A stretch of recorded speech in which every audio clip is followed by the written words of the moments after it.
from this point forward. The FAS price quoted by the seller would include the ex-works packing house price plus the cost of inland transportation. If the product were sold FOB port of shipment, meaning free on board Oakland, the responsibility for costs and risks are transferred to the buyer when the container crosses the ship's rail as it is loaded on board the vessel. The FOB price charged by the seller would include the total FAS price plus terminal handling charges.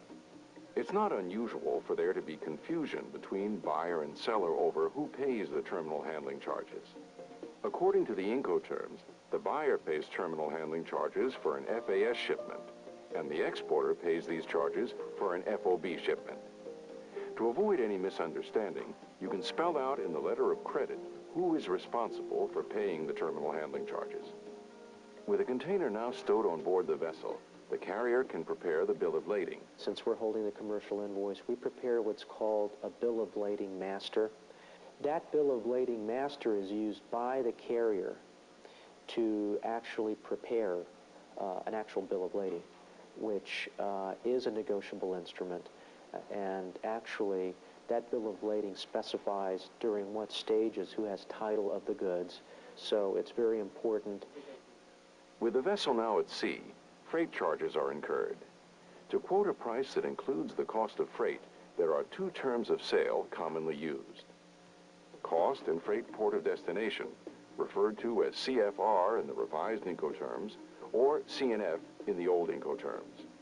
The other term is cost, insurance, and freight port of destination, or CIF.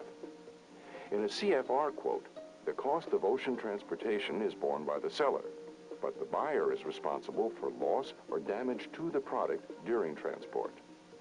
To determine the CFR price quote, the exporter adds to the FOB price the ocean freight charges and any ancillary charges, such as a bunker or fuel adjustment factor and a currency adjustment factor.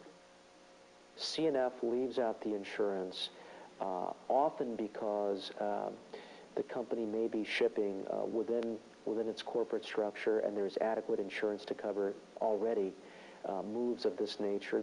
CIF, which is cost, insurance, and freight, is a fairly comprehensive way to ship. It gives the shipper the most control over his or her product.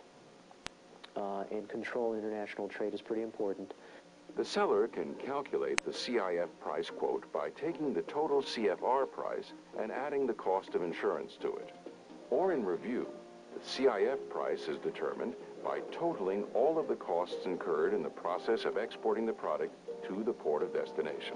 Obviously, if you go CIF, it implies you are paying for insurance, and the buyer is not taking any responsibility for the product until they get it. There is a minimal amount of insurance provided under general insurance provisions in, say, a bill of lading. And in most cases, unless it's very low-rated commodities, it will not come close to recovering the cost of the product. So we strongly urge shippers to have insurance. We would arrange for the insurance, although freight forwarders can do that as well. Insurance, first of all, you have to have an underwriter who will handle fresh shipments. There are insurance companies who specialize in fresh fruit, and there's people who specialize in other items. After the shipment is confirmed as being on board and the vessel leaves, the carriers finish up the bill of ladings. Upon receiving the bill of lading from the carrier, we complete our document package for the bank. Some people call that a commercial set. We call it our banking package. And that'll include all of the necessary documents along with a letter of credit to have the bank honor the draft for payment. The confirming bank, meaning the exporter's bank in the United States, reviews the commercial set. If all the documents are in order, the bank pays the exporter in accordance with the letter of credit. Our job under the commercial terms is almost limited to the moment the vessel takes off. And at that point, it's really the obligation and responsibility of the buyer and his agent to take care of receiving customs, tariffs, clearance, delivery, and such. Before the vessel arrives in Taiwan, the confirming bank or exporter's bank sends the approved commercial set with the original documents to the buyer's bank or issuing bank and collects payment from them.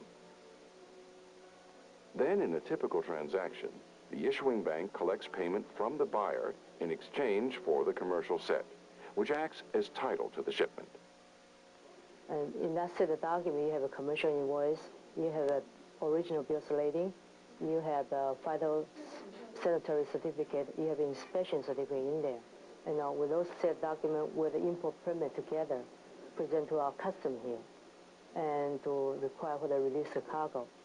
Until they satisfy, they won't release cargo to you. So it's very important, what grade you are, how good the credit you have with the customs, with the inspection bureau here. Taiwan Customs classifies importers into grades, A being the best. Importers with a low grade will have a greater percentage of their containers opened and inspected by Customs. Throughout Customs inspection and transport to their warehouse, the buyer relies on a Customs broker.